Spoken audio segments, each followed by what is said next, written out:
So now for real. Yes. Yes. Kathleen is going to talk about pectoral fin contacts today, and I'm here monitoring the chat. So again, feel free to unmute yourselves if you have questions along the way. If we feel like that starts to get too disruptive or the internet connection is causing too many delays and speaking over each other, we'll switch back to just doing the questions through chat. So I hand it off to you, Thank you.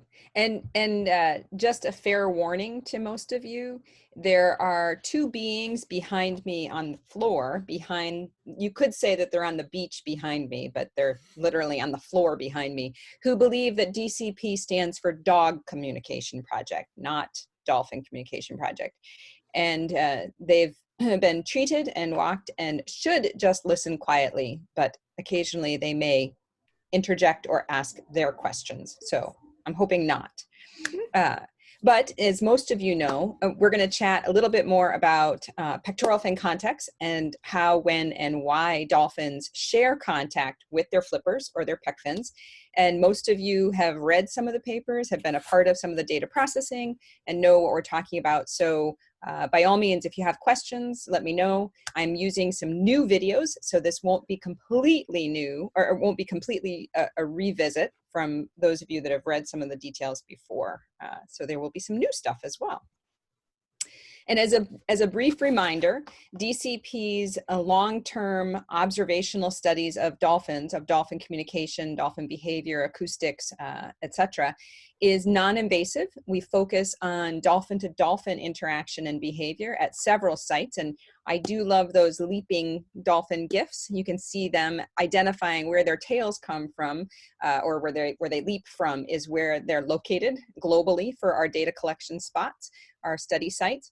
And we collect data the same way at all of these sites by using the mobile video acoustic system, my MVA, or array for short. You've seen that in a few previous webinars, and we swim among the dolphins and we try to be as non-invasive as possible. And Kel and I are probably two of a few people on the planet who actually want dolphins to ignore us completely when we collect our data. I'm going to talk a little bit about each of these sites, but for the second half of the presentation, I am going to focus on the data that we've collected on the dolphins at RIMS, the Rotan Institute for Marine Sciences, which is this leaping dolphin down over here. And you can see the study site in the photo on the right, and then two of the dolphins plus Eldon, who's the director, in the upper photograph there. So with this particular video, I wanted to talk about the actual contact between these individuals and what it is. It's pectoral fin contact. So as you see in this video, you have one flipper coming into contact with another dolphin's body. And that contact can be static, it can be non-moving as you see here, or it can be rubbing between individuals. And it can be extensive or it can be brief. And we have several publications, 6 that have been published, actually 7 because there's a couple of more out there, 7 or 8. And then the bottom 2 citations are papers that are in review right now. So we finally wrapped up the 16-year study, and we have those 2 papers, but I'm in review. And I'm going to give you a little bit of introduction to what we found in those 2 papers. So this is kind of like a preview to what will be published, hopefully, later this year. Before we get started, though, for those of you that might not be familiar with the details, I want to review a little bit of Pec Fin Contact or PFC terminology. You have 2 individuals involved in this exchange. You have the rubber and the rubbie. And the rubber is the dolphin whose pec fin or flipper is involved in the exchange or the contact. And the rubbie is the dolphin whose body is involved in the exchange. Now, the rubbie's body includes a pec fin, so there are times when it looks like you might have 2 rubbers. And in that case, we just randomly assign the rubber and rubbie role. It can get a little confusing to talk about rubbers and rubbies, but think of it this way. If you have a dog or cat, I have 2 behind me, but they're not willing to go on camera right now, and one of them comes up and brings their head sort of into your hand, then you are the rubber, and your dog or cat who's coming up into your hand and nuzzling it with their head or their mouth is the rubbie. So either the rubber or the rubbie can initiate or start a contact, and either the rubber or the rubbie can receive that contact. And in that case that I gave you the example of the dog and the cat coming up to you or trying to get your attention, they would be the initiator. So it would be the rubbee initiator and you would be the rubber, the receiver. So we're going to talk about that a little bit more. If it gets a little confusing, let me know. Feel free to ask me questions about those details. A couple of other points that we'll talk about as well in more detail a little bit later, but we have 6 postures that the dolphins can assume when they're interacting with one another. And that's each individual can assume one of these 6 postures, and they're mutually exclusive. So you can't be in 2 postures at the same time. And I'm going to go into details about what these 3-letter codes mean in just a couple of slides. We also took the dolphin body and sort of identified 11 different body parts. So, and the edges of the body parts are pretty much where they are with these dotted lines, but there's a little bit of wiggle room as you're looking at an animal that's swimming quickly in front of you.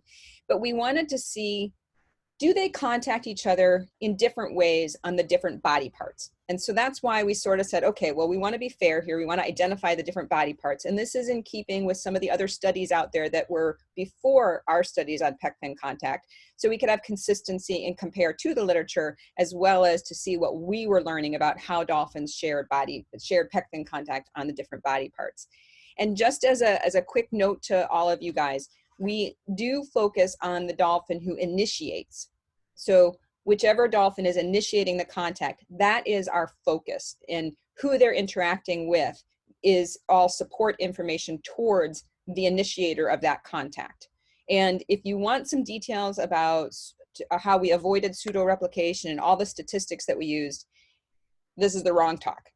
I'd be happy to share it with you later or provide you the Pec Fin papers to read through, but I wanted to keep this more visual. And so I'm going to talk about our results, and I'm going to show that and talk about those results with video, but I'm more than happy to give you the statistics and the other details at a later time. So generally, what we did is we started by looking at pectoral fin contact between 2 groups of wild dolphins. So those are the bottlenose dolphins, the Indo-Pacific bottlenose dolphins around Mikura Island, and also the Atlantic spotted dolphins in the Bahamas. And we had 2 locations there, in the White Sand Ridge and in Bimini. And you're familiar with Bimini because Kel has talked about Bimini several times over these webinars. And then we added in data that we had collected on the dolphins at the Roatan Institute for Marine Sciences, or RIMS as we refer to it, and also at Zoo Duisburg in Europe. And what we found is that pectoral fin contact is a very conserved behavior, and it's used similarly by all the dolphins that we've studied at each of these different sites. And this is distinct because Mikura Island is a dormant volcanic island, and there's a rocky boulder bottom. The Bahamas is mostly white sand and occasionally some grass patches and maybe a little bit of coral here and there. And Roatan has the seagrass, the sand, the coral, has it all mixed in. And then Zoo Duisburg is a man-made pool. So generally, and you're seeing this bit of information, and because it is talking about science, I had to at least throw one graph in here. We have mean contact rates by field sites. And so you have the frequency per minute of a contact. So we looked at rates here because we had different amounts of effort and data from each of the locations. And so we have our y-axis as a rate or frequency per minute of Pec Fin contacts. And then the field site is on the x-axis. And what you'll see is that the contact rates were the same across the sites and across the species. Also, what was interesting is we looked at the difference when the rubber was the initiator versus the rubbee is the initiator. And across all sites, the rubber was significantly more in the role of the initiator than the receiver. And there were maybe a few little subtle differences based on age preference or sex at both study sites. And the one that I wanted to just briefly mention before I go into other details is we did see a difference between the only really big difference, if you want to call it that, between the dolphins at Mikura Island and in the Bahamas, and basically in Mikura versus the other 2 sites of RIMS and Zoo Duisburg as well. And that's, we didn't see any calf groups, only calves or only juveniles at Mikura Island. And so we had hardly any, if any, calf to calf or juvenile to juvenile Pec Fin contacts at Mikura Island. with the bottlenose dolphins there. Though in the Bahamas, we had definitely juveniles exchanging Pec Fin contact, and we did have that at Rims and Zoodoospberg as well. And we'll talk about the calf-to-calf contact later on in this talk. What we do have at Mikura, but we don't have at those other sites, is infanticide, which means young adult or adult males will get a calf or try to steal a calf and kill it to potentially bring the female into estrus sooner. This has happened also at the Moray Firth with bottlenose dolphins there in Scotland, and it's potentially seen at a couple of other locations as well. And so the moms may have a maternal strategy by keeping their calves close to one another to avoid interaction with those males. And so we may not be seeing the pec contact between those individuals because they don't have the opportunity to be together in those situations. But that's another topic for another day. I just wanted to mention that that may be the reason why we're seeing that difference between these groups of dolphins. So I did mention that I was going to talk about the postures that we see these dolphins assume. And I have also my trusty little dolphins that you can see here. And now I've noticed that the, well, you're not going to necessarily be able to see it because my green screen is playing with that. Oh, there you can see a little bit. So I have my little trusty dolphin figurine here, and horizontal, as you can see, is just a dolphin swimming horizontally in the water column. The back is up towards the top or the surface of the water, and the belly is towards the bottom. Ventral up, VTU, is the belly up. So they're swimming upside down. And then we also have head down, which is, you know, pretty difficult to understand here, right? It's the head is down, they're vertical in the water column. Head up is the head is up. We use these 3-letter codes because it's easier to put 3-letter codes in our data sheets when we're documenting them. We also have on their left side or on their right side, and my screen is not letting you see that in my figurine, but you can see it on the screen here. And so what we did find at all sites is that horizontal posture was used more often than any of the other postures, significantly so. And that's true because it's also the rubber that's assuming the horizontal posture when interacting with the rubbie or other dolphins in the interaction exchange of pectoral fin contacts. The rubbie has more variability, still in the horizontal posture, but more variability in using the other body postures as well. And think about it. The rubbie is going to swim with the part of the body it wants contacted into a pectoral fin. So it may be more convenient to swim upside down, or it may be convenient if you're below a dolphin to swim up to that dolphin. And so your posture is going to probably be more variable. One of the other things that we looked at was, are the rubber and the rubbie in the same posture when they're exchanging a pec fin contact, or are they in different postures with one another? And what we saw is that by and large, most of the time, they're in the same posture, especially when the rubber is the initiator. But there's a little bit more of a trend for the rubbie when they're initiating to be in a different posture with the rubber. So it all kind of makes sense based on body parts and where they're going to contact and how they have to be positioned in the water with one another when they're exchanging that pec fin contact. So I hope that makes sense to everybody. Well, I also wanted to look at the body parts. Remember, we talked about that a little bit ago. And so what we did is we looked at the rubber as initiator and the rubbie as initiator when they're making contact with the body parts. And so, and for the rubber, it's the pec fin making the contact to the body. So it's still the body part of the rubbie. But we looked at the rubber and the rubbie for both Mikura, or for Mikura Island, for the Bahamas, and Rims in this particular graph that you're seeing here. And the rubber initiated contact more with the dolphin's side, as you can see in the little figure down here at the bottom, on the dolphin's side right here, than any other body part. And then the third most contacted body part was the peduncle, or the tail stalk. And that's this part of the body right here. There was variability in terms of the second most contacted body part, but we're not going to chat about that body part right now. The peduncle seems to be when a rubber swims up and touches the tail stalk or the peduncle of another dolphin, it seems to be a request. So they're asking for something. And that something varies with the context. It could be, I'd like you to exchange contact with me. It could be, I want to go play and do something here. It could be, I need to make sure that you're on my side if we're going to go and have a fight with another group of dolphins.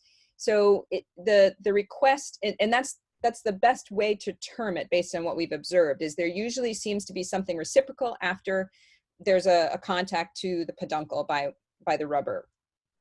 The rubbee, on the other hand, is consistent. All three body parts are the same for the top three spaces. The first body part that all the rubbies initiated contact with the most was the face. The second one for the Bahamas and rims was the rostrum, or the mouth. And then the third was the back. Whereas for Mikura, those two spots were different. It was not the back, sorry, the side, which is C, and then the mouth, or the rostrum. Think about it this way. When you have an itch in the middle of your back, okay, and you can't get it with your own hands, are you going to prefer to go up to a door jamb and rub your back against some wood? Or if your friend or your family member is standing nearby, wouldn't you go up to them and say, hey, would you scratch my back for me? You know, I got an itch I can't reach. It might be the same. Consider where these animals live, the dolphins. At Mikura Island, it's a rocky boulder bottom. I'm sorry, I'm not a dolphin, but I wouldn't want to rub my face into the coral or to the rocks or the sand. I'd prefer to use another dolphin's body, or at least part of their body. So to me, it makes sense that the most body parts that are contacted by the rubbee are the face, or the more sensitive areas of their body, as they exchange interaction with other dolphins. So, but when you think about that, it's like, okay, well, maybe some of the reasons why the rubbee is exchanging pec fin is maybe they do want to get sloughing skin off their body, or maybe it is a hygienic reason for why they're initiating this contact. So if that's the case, and they're using a dolphin as opposed to the environment, then we started questioning, well, could there be a difference in dolphins when they're self-rubbing themselves on the sand versus when they're actually rubbing on another dolphin? So that's what we decided to look at for the next step in our question, in terms of how dolphins were sharing pec fin contact with one another. And so this video is a little bit long, but I have a couple things to explain it. So Kel, how's the volume? I don't hear anything. Okay, well then what I'm gonna do is I'm gonna pause this for a second, and I'm gonna see if I can share my computer sound. And then I'm gonna play again. How's that? Yep, now I can hear it. And hopefully it's not too loud. But what I am gonna do, since I'm just learning all this stuff with the computer sound, is I'm gonna start again on the video. Because I wanted to see if the dolphins who did a lot of self-rubbing into the sand, as you see a couple of spotted dolphins here in the sand, and they're probably also going after little sand dabs or snacking on little fish. I wanted to see if they did a lot of self-rubbing, did they also do a lot of pec fin contact sharing? And you can see other individuals here doing more sand rubbing as well for a variety of different reasons.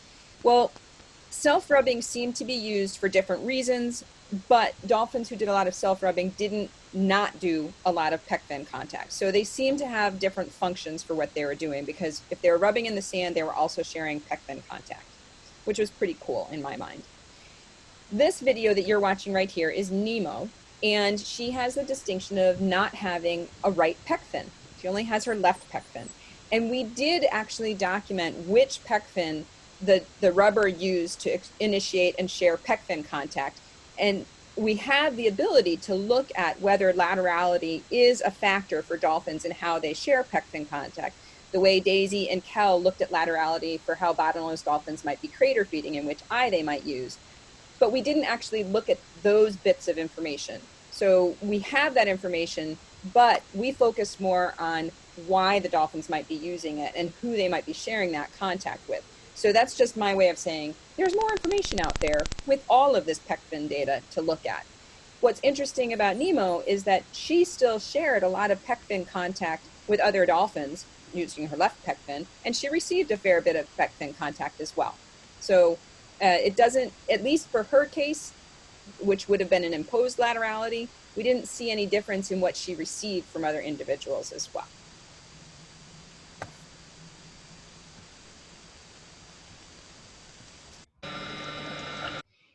So why? Okay, we've looked at, you know, how dolphins share pec fin contact and the details specifically of who they're sharing that contact with, at least on the broad scale, looking at it at the different sites. But, you know, why? Think about some of the types of contacts that are shared, and then look at the type of contact that's shared by humans. We use pats on the back, we do handshakes, we give hugs. And those are all tactile behaviors that we might use when we're being social with our friends or with our family members, although maybe not right now if we're social distancing. So, you know, think about times when you're not social distancing for those kinds of interactions, right? Well, remember back to Dr. Levengood's talk on April 23rd when she talked about how dolphins have friends in terms of, well, friends as well as avoidances. There are some individuals they might avoid, there are some individuals they might be friendly with. And so you can have friends of friends, and you can also have shared avoidances or individuals you don't really want to hang out with. And there's many different ways for those relationships to be transmitted. You can get them directly by interactions with your mom and knowing who she's interacting with, or even indirectly with your mom's friends, as Alexis talked about.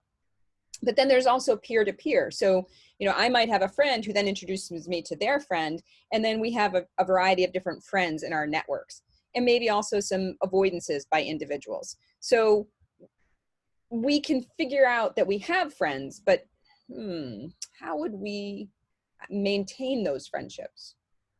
Keep that in thought. Because we also learned from Nicole on May 7th that spotted dolphins, especially those around Bimini, have friendships. And the friendships are defined by high COAs, or high coefficients of association. And she shared with us that Tim and Prince William and Splitjaw and Speedy and Buster, they all have relatively high coefficients of association, or COAs, and they have friendships. It's a good way to characterize that. And the same with some of the adult females in Bimini. You have Swoosh and Tina and Romeo, and they hang out together, and they may share their, you know, raise their calves together, and they interact. And so they've established these friendships. Well, do you think maybe some of those behaviors we've been talking about might be a way for dolphins to, I don't know, strengthen those friendships and maybe establish them, strengthen them, and then let others know that they have those friendships, as well as keeping that friendship tight amongst themselves? I think so. I think that was pretty cool.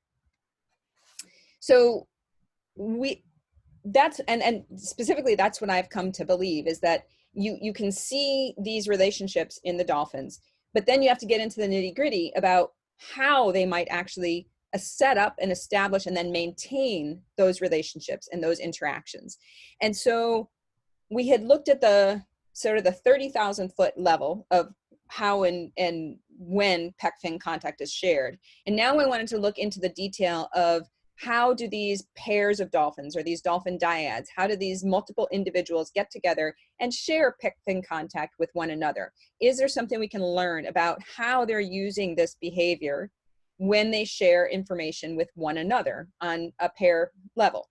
And so what we found, and we used 16 years of data, 2003 to 2018, and we looked specifically at the Roatan data, the RIMS data, at how these individuals are sharing contact. And overall, we documented 4,345 Pec Fin contacts. And from that, only about 17% were shared by kin. And what you see right here is an example of non-kin Pec Fin contact, because you have Tank, who's maybe in this photo about 3 to 4 years of age, and Lenka, who's about 7 underneath him. There is a Pec Fin contact there by Tank to Lenka. And then you have Ronnie in the background, who is about 18 years of age. This is a photo from January. And so these are the dolphins that we've been watching and focusing on to see how and why they might be sharing Pec Fin contact between individuals. And because we have been watching this group for so long, we know the history of these animals. We get the details from RIMS about the relatedness of individuals, and we have some of the histories in terms of their interactions, which makes this data set really, really cool. But, you know, I could go on tangents on that. So one of the hypotheses we wanted to look at was how pectoral fin contact might be used as a tool for social bonding. And when we looked at that particular hypothesis, there were a couple of others, social status and tension reduction, that we also looked at. But I'm not going to go into those details here because, you know, I need to keep you here only for a short bit of time. So we can point you to the paper for more details on that. And what we did is we had 3 predictions that needed to be supported in order for us to prove that, or support the hypothesis that Pec Fin contact was used to maintain social bonding, or as a tool for social bonding, to maintain relationships and establish them. And so what you're watching here is Hector and Han and a few other males that come in and out, and there's very varied amounts of Pec Fin contacts. And so our first prediction was that we would see more contact between same-sex, same-age pairs within the social group, because based on research that's been done with wild dolphins, we've shown that the stable groups are the same-sex, same-age groups, and the mixed sex, or groups of different sexed individuals and different aged individuals, they might be great for socializing or foraging, but they're not necessarily as stable as those same-sex, same-age groups. So that was our first prediction.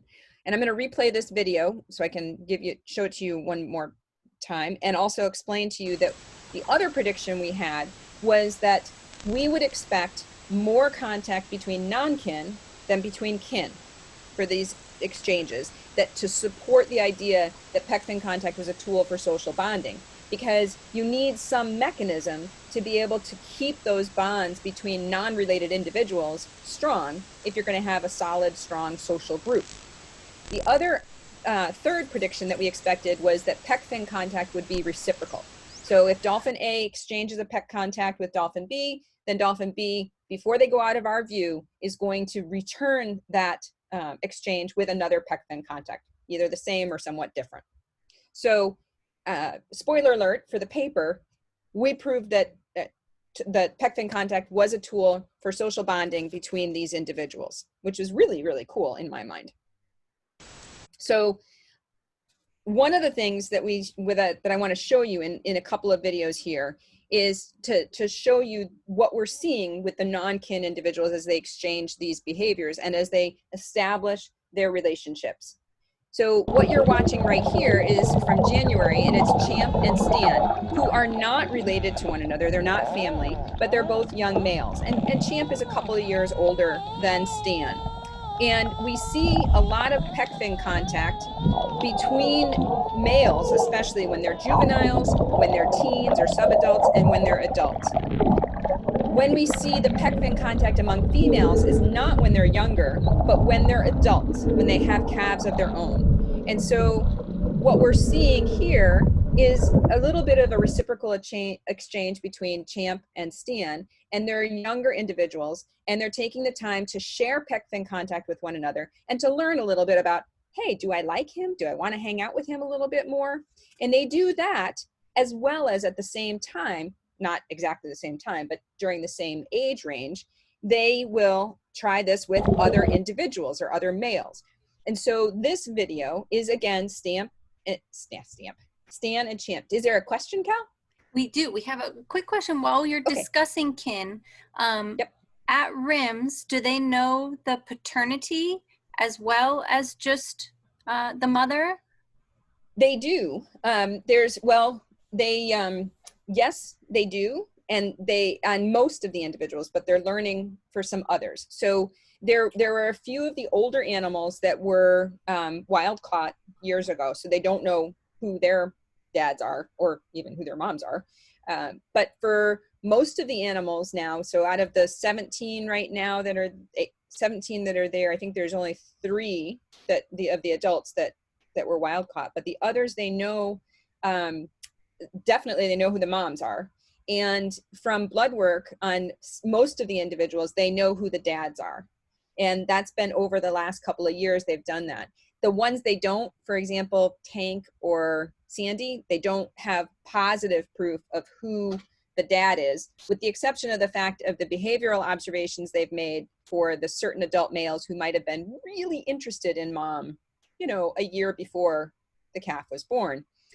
But that doesn't necessarily, I mean, we could go down the rabbit hole here because, you know, there's other preferences that can come into play. But luckily they do know, and they've done that with blood work where they can tell, you know, who the dads are, and certainly they know who the moms are. We didn't actually, because we didn't have the information about dads when we did the first set of details, we didn't include details on paternity in our, like it's not in the 2017 paper and it's not in the 2 most recent papers because we didn't have it for everybody at the time.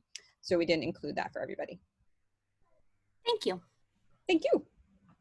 That's a perfect way to do the questions, unless somebody else wants to jump in. Anyway, to get back to what I was saying, you'll see in this particular video that you have Champ and Stan sort of in the center there. And then they're with several other, as I'm trying to figure out where to start this, they're with several other males in this group. And so you can see how they'll interact with one another and sort of team off and see who they want to spend more time with. Of course, they're young male dolphins and they get distracted easily. And right now they're distracted and paying attention more to my fins than anything else. And if I remember correctly, when I was recording this footage, there was a bit of a current. And so I actually couldn't stop my fins because I would sort of float into them. But you'll see the contact that, and then just as a reminder with this is Champ and this is Stan right here. And so what you were seeing, I'll play this again. You had contact between them as well as Pec Fin contact from some of the other individuals in this group. And so these situations are where we can see Pec Fin contact happening. You have Stan and Champ right there in the middle. And you can see that it's a reciprocal exchange. There are other times when you have big groups of individuals where we're not really sure what Pec Fin goes to who and where they are. And we haven't actually sampled those cases of Pec Fin contact because we're not sure that they're intentional. And I'm not implying that it's an intended contact. It's just that when you're wrestling with someone and you're not really sure where your arms and legs are or your hands, you're not really sure what you're coming into contact with. And so we didn't want to assume that all of those contacts were intentional. And so we just didn't sample those. If we had, we'd either still be doing the data processing or, we'd have huge number of Pec Fin contacts to look at. But I'm happy to chat about that topic a little later if somebody has a question on that as well.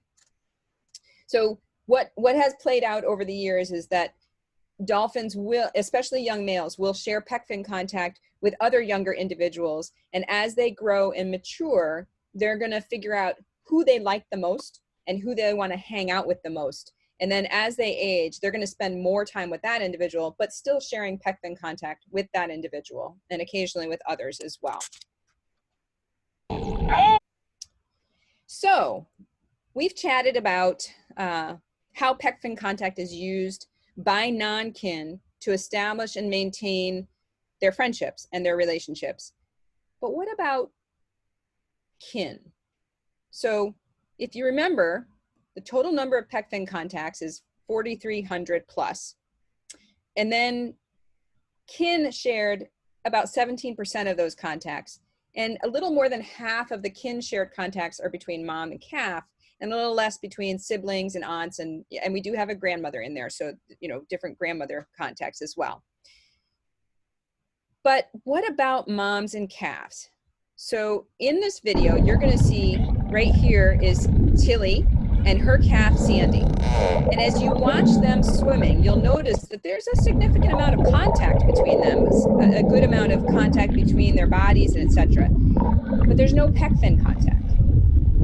And so what seems to be the case is that there's a lot of contact, but it may not always be the Pec Fin contact. So research, stepping aside here for a slight tangent, there's been research into signature whistles in bottlenose dolphins and into long-term social memory. And the first is by Yannick and his group, and the second for long-term social memory is by Jason Bruck and his group. And their studies and their research has suggested that bottlenose dolphins do recognize individuals and can remember individuals that they haven't seen for 20 plus years or more. So they definitely can recognize other individuals, non-kin individuals. And we would assume that they could also recognize kin. As we all know, there's different ways that we recognize kin. We don't need to have a behavioral action to remind us who our family members are or who our kin are. And as we talked about just a bit ago, because we know maternity, we know maternal relatedness, and that's what we're focusing on with these studies is the maternal relatedness, we could actually ask the questions of Pec Fin contact. Do kin share this type of tactile behavior similar to how non-kin share it? And even though our sample sizes are small, we actually could look at some of this, and we broke it up and looked at moms and calves, and then we looked at the calf perspective. So that's what I want to share with you a little bit right now. So over the 16 years, we had 10 moms and calves that we included in our data set. And most recently, in the last 6 months, we had our 11th mom with her calf, Sandy. But we had, as you can see in this sort of family tree, we have now 4, but we had 3 second-generation moms that we could look at. And we were able to look at, even though we had the small sample size, we could look to see that, yep, moms have a distinctive style in how they share Pec Fin contact with their calves. And actually, Pec Fin contact is one way to look at that different style, but we see it in other actions as well. For example, Mrs. Beasley and Carmela are both more protective moms, and so they don't let their calves swim too far away from them, either with other dolphins or with the observers in the water as well. And you can contrast that with Gracie, who basically brings her calf up and says, look what I did, here you go, see my kid? And Tilly seems to be doing similar in that respect. And then you have other differences. And, you know, Bailey is similar to Gracie in that respect, and how they interact and share their calves with other individuals. And we did look a little bit at, we had 3 females that, well, there's more than 3 that have both male and female calves, but we had 3 females that had enough sample sizes of Pec Fin contact that we could actually look at, do they have a similar or different interaction with their male versus female calves? And that was Mrs. Beasley, Alita, and Gracie. And what we observed is all 3 of those females shared interaction with their male and female calves the same way. So we don't see any difference between them in terms of how they interact with the different sexes of their calves. So what this suggests to us generally is that mom-calf pairs share Pec Fin contact, but it doesn't seem to be a really important behavior for them in their relationship or in their interaction. That said, touch and contact is important. It's just that it's a different form of contact that they're sharing. And they share it much less so than do non-kin interactions or pairs. So to give you an example of that in this video, what you have is Bailey right here and Tank when he's 3.5 months old. And this other dolphin in view right there was Callie, who is Bailey's younger sister. And so when Tank was young, Bailey was okay with Callie coming in and hanging out and being close. And then as Tank got a little older, and you'll see this next clip where he's about 1.5 years, Bailey and Tank were accompanied a lot by Tilly. And this is before Tilly had her calf.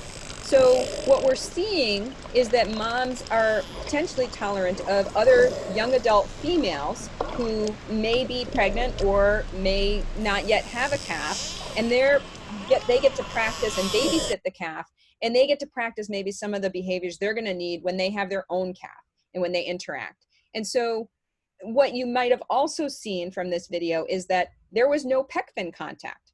So this is just reinforcement for what we're seeing in terms of a maternal style. There's a lot of contact, but it's different from what and how the Pec Fin contact is used among non-kin.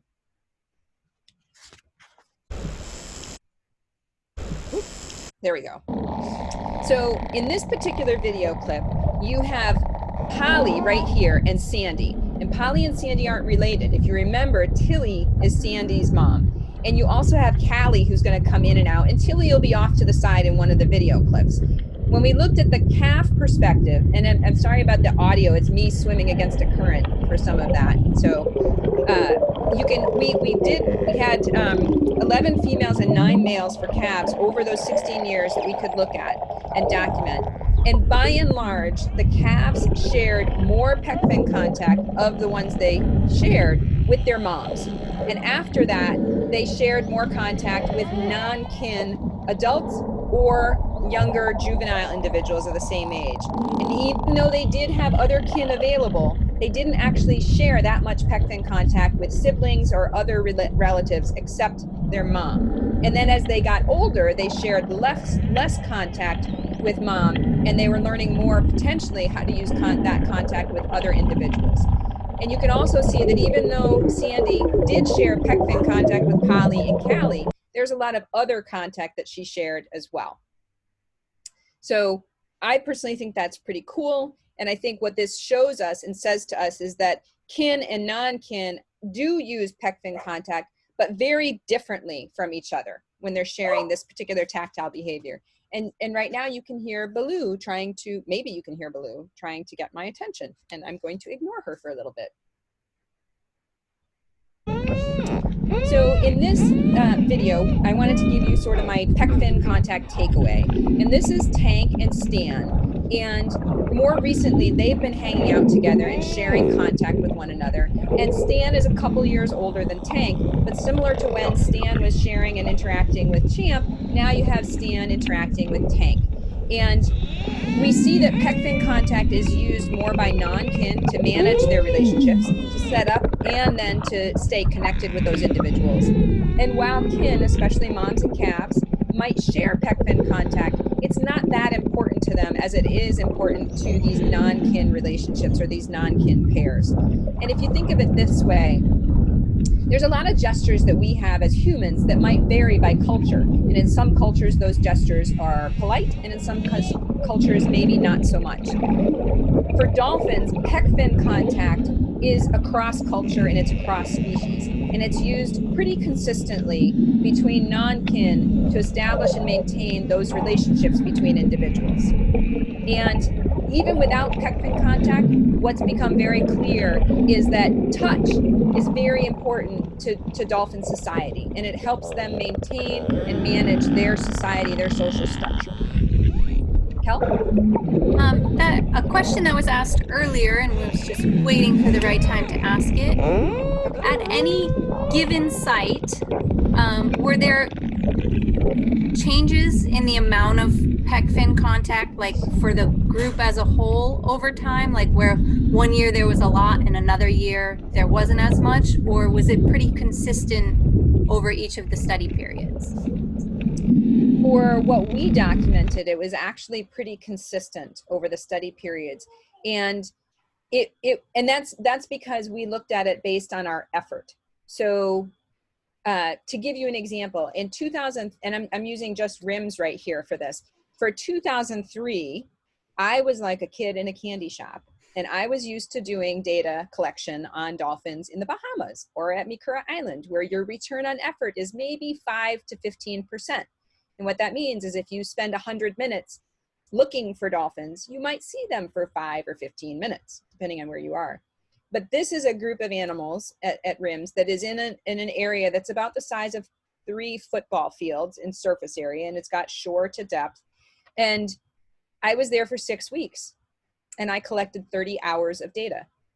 And so, and we're still analyzing some of those data. And you know, I can go to Roatan for a week and come away with 5 hours of data. And in my, you know, in my last field season in the Bahamas in 1995 for my PhD, I collected 1 hour of data, and dolphins weren't in view for that whole hour. And that's, well, I mean, we also had several hurricanes and tropical storms and everything else. But so when we look at taking what we've collected and then standardizing it for rates because of the different amount of time that we get for data, it's consistent. And it also depends on who we're observing and who we're able to see and how they're interacting with one another. But I haven't seen, I didn't look at it for this question, but I just generally haven't seen a difference in the amount of pec fin contact per year per site. So, yeah. Thank you.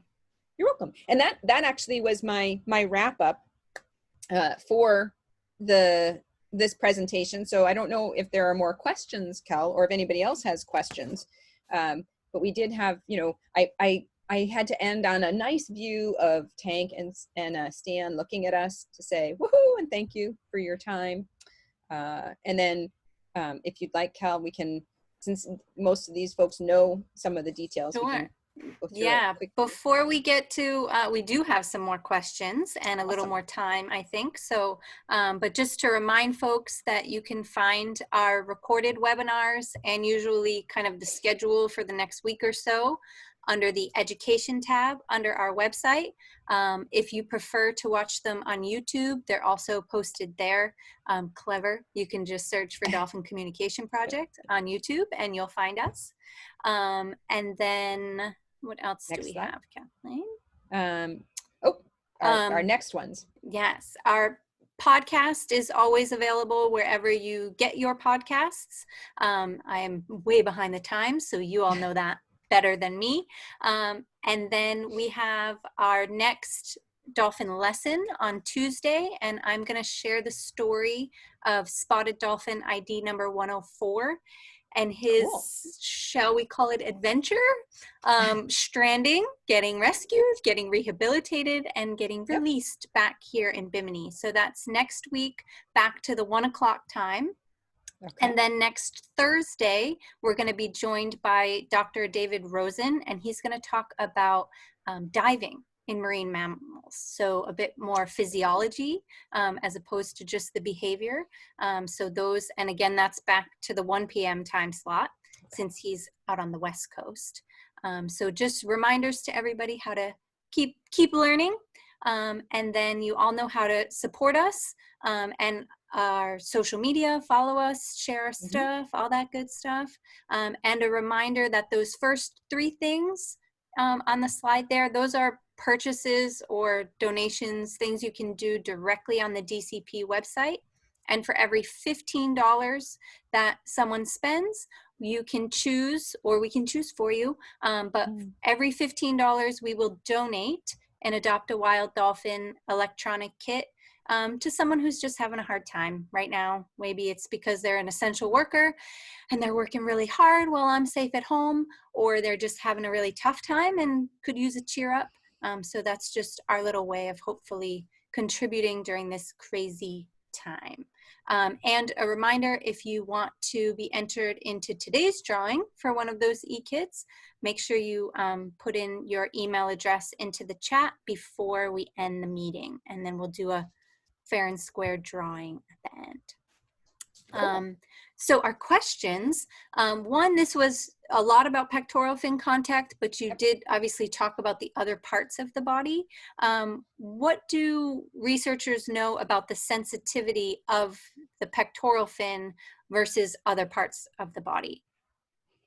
Actually, there was some work that was done in the 60s and 70s by Sam Ridgway and folks with the Navy, and they looked at the sensitivity of the skin. They looked at the underlying cells and the mechanoreceptors and such, and they have very sensitive.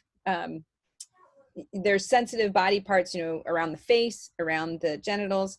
I don't think their pec fin, they didn't necessarily look specifically at all the details of the pec fin and the edge of the pec fin, and that's a lot of where you do see some contact.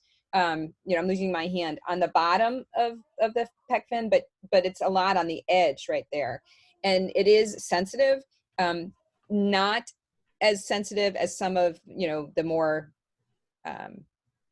personal body areas, the face or the genital area, but it is very sensitive, and even the lightest touch they can feel. So I often have thought that tactile contact is important, and it's there, but also if you're ever swimming in the water and you rub your hand close to somebody, you don't actually have to touch them, and they have a sensation and that touch. And so there are times when I've watched this with dolphins, although it's harder to quantify because you're quantifying nothing. There are times when I look at it and go, oh, you just avoided that touch. You just swam right away. So you knew somebody was right there. So I'd love to figure out, why do they avoid touch? Why? And I mean, Alexis talked to us about documenting when they avoid each other. So maybe we could look a little deeper and look actually physically when they avoid, because I think there's still a sensation of a touch, even if they're not actually getting the actual touch. if that makes sense. Thank you. This one came in earlier, but I think it ties in a bit here. The Dolphins postures, particularly maybe we would think of when they're belly up, or maybe there's a difference with head down or head up if they're vertical in the water. Yep. Do we know if that tells us anything about the mood or relationship? The person was comparing this to a dog exposing its belly and therefore being submissive. Yep. There are, so you're looking at the possibility of postures being more indicative of dominance or subordinate or submissive in that. And it's there, I have some colleagues who believe that, you know, presentation of the belly to another animal is considered a submissive posture. I've also, early on, there was some research that was done that has not been followed up of, or that I haven't been able to find it. And when I say early on, I'm talking, you know, 70s, and is looking at placement in the water column. So if you're closer to the surface, maybe you're more dominant as opposed to ones that are a little bit lower. And they were relating that to, you know, taking breaths and respiration and having to swim out of formation and up. It's possible that some of those behaviors are indicative of that in the dolphins. I haven't seen them enough, and I haven't focused on them enough for me to say, yes, that means a submissive action. I did have one trainer once say to me, you know, if a dolphin's being a bully and, you know, you or a trainer gets out, the dolphins won. And so they can continue to be a bully more. And, you know, being a bully in terms of pushing at you, jawing at you and such. And I thought to myself, well, yeah, I don't want to reward bullying behavior, but I have a really heightened sense of self-preservation. And I know that in that kind of a situation, the dolphin's going to win, not me. So, you know, I try really hard not to assume those positions that might irritate a dolphin, shall we say. Thank you. I think we'll try and squeeze in two more, which might mean we don't get quite to everyone, but with the mother calf contacts that you compared, was there a difference if the calf was male or female?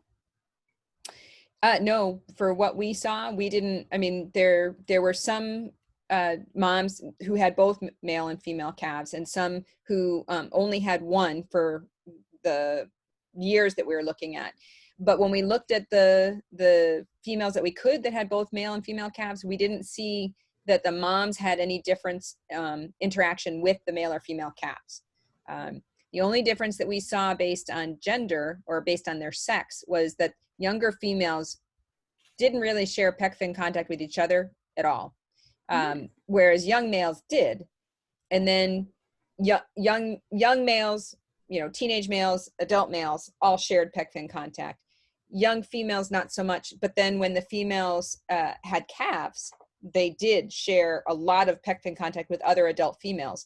And I think it's probably like, you know, adult moms, or maybe even, you know, human moms saying, okay, somebody else is in my same boat. I need a little bit of support. And, you know, if you watch my kids today, I'll watch your kids tomorrow. And maybe that's, you know, one way they do it. Or, you know, I also sometimes I've seen adult female dolphins. This was in the Bahamas, where they had calves, and these two moms, they had several calves with them, and they had their two calves and some others. And they went and swam and went to the sand, went to the about 18 feet of water, and just laid there for like 3 minutes. And their calves kept going up and taking a breath and coming back. And it looked to me very much like the moms needed a break, and the calves couldn't stay down there with them. So they had to go up and breathe. And I'm not a mom except to beagles. And I know there are times when I need a break. So I can only imagine, you know, moms needing a break. Just, you know, sometimes I put myself in timeout. Yeah. I think that's what the dolphins were doing. Yes. So. This last question, it made me think of schooling fish and lateral lines. I'm not sure if that's what our listener had in mind too, but it's what popped into my head. Okay. Is fin contact ever used to indicate the suggestion or request, I guess, to swim in a different direction? or would those types of communication, does that not exist, or would it be communicated by sound instead of touch? Well, I think possibly it can be. I haven't looked at it, but I do know that there was some brief video that I saw of spinner dolphins in Hawaii, and they are nocturnal, and they come into these shallow bays off Hawaii to rest. And so they might be hanging out with each other and maybe sharing Pec Fin contact, just as a way to know that somebody else is there. So maybe a different function for that. And then when they get ready to go out to forage, they have these activities where they go back and forth and they're leaping and etc. And I have heard from a colleague who studies them out there that you'll have a group of spinner dolphins and the whistle harmonics will be different if the whistle is produced in the beginning or of a group from the first animal. Folks on the sides might only hear a certain number of harmonics, and that will give them a direction to go because they know that call should have X number of harmonics. That was proposed.